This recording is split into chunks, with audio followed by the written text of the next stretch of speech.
आज का विषय है ओवर थिंकिंग। सोचने की शक्ति भगवान ने इंसान को दी है, लेकिन जरूरत से ज्यादा सोचना इंसान की शांति छीन लेता है। आज हर दूसरा व्यक्ति बाहर से नहीं, अपने ही मन से परेशान है। रात को शरीर सो जाता है लेकिन मन जागता रहता है। कोई बीते हुए कल को सोच रहा है, कोई आने वाले कल की चिंता में डूबा है, कोई इस डर में जी रहा है कि लोग क्या सोचेंगे, और धीरे धीरे इंसान खुद का दुश्मन बन जाता है। याद रखना, समस्या उतनी नहीं थकाती जितना उसके बारे में लगातार सोचते रहना थका देता है। मन कभी अतीत में भागता है, कभी भविष्य में, और वर्तमान जहां असली जीवन है उसे इंसान जी ही नहीं पाता। एक व्यक्ति संत के पास गया और बोला, महाराज मेरा मन बहुत परेशान रहता है, हर समय कुछ न कुछ सोचता रहता हूं। संत मुस्कुराए और बोले, तुम्हारा मन सोचता नहीं, तुम्हें सोच सोच कर खा रहा है। कितनी गहरी बात है। आज इंसान छोटी सी बात को मन में 100 बार घुमाता है। उसने ऐसा क्यों कहा? अगर मैं असफल हो गया तो क्या होगा? लोग हंसेंगे तो क्या होगा? और यही डर धीरे धीरे चिंता बन जाता है। भगवत गीता में कहा गया है कि मनुष्य का मन ही उसका मित्र है और मन ही उसका शत्रु। अगर मन नियंत्रित हो जाए तो जीवन स्वर्ग बन जाता है, और अगर मन अनियंत्रित हो जाए तो महल में रहने वाला भी दुखी रहता है। आज लोग कहते हैं मुझे नींद नहीं आती, मन घबराता है, हर समय चिंता रहती है, लेकिन कारण सिर्फ इतना है कि मन को कभी आराम ही नहीं दिया गया। सुबह उठते ही मोबाइल, रात को सोने तक मोबाइल, और फिर दूसरों की जिंदगी देखकर अपनी जिंदगी से दुखी होना। सोशल मीडिया ने तुलना बढ़ा दी और तुलना ने चिंता बढ़ा दी।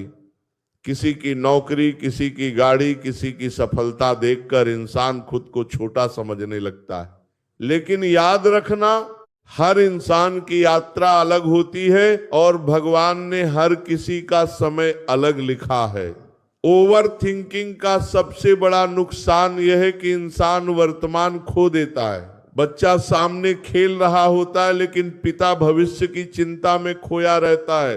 परिवार साथ बैठा होता है लेकिन मन डर और तनाव में उलझा रहता है, और धीरे धीरे इंसान जीना भूल जाता है। याद रखना, ओवर थिंकिंग समाधान नहीं देती, सिर्फ मन की ऊर्जा खत्म करती है। इसलिए हर बात को कंट्रोल करने की कोशिश मत करो। कुछ चीजें समय पर छोड़नी पड़ती है और कुछ भगवान पर। खाली मन सबसे ज्यादा सोचता है, इसीलिए अपने मन को अच्छे काम में लगाओ। सुबह जल्दी उठो, प्राणायाम करो, ध्यान करो, भगवान का नाम लो।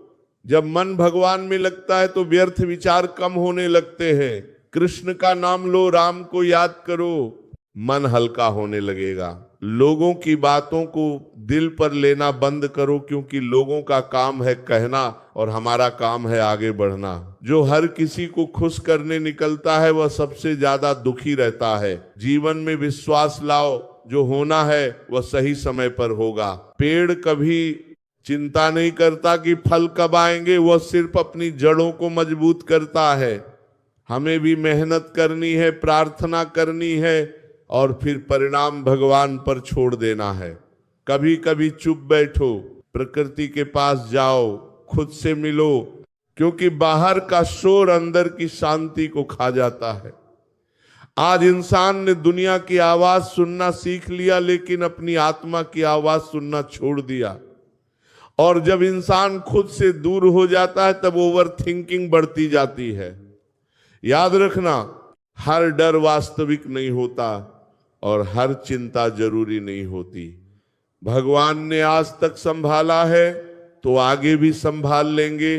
अगर कठिन समय चल रहा है तो घबराओ मत। रात जितनी गहरी होती है, सुबह उतनी ही सुंदर होती है।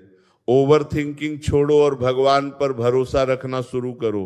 जो तुम्हारे लिए बना है वह तुमसे दूर नहीं जाएगा, और जो दूर चला गया वह तुम्हारे लिए बना ही नहीं था। जिंदगी को इतना मत सोचो, थोड़ा जीकर भी देखो। परिवार के साथ बैठो, हंसो, मुस्कुराओ, प्रार्थना करो और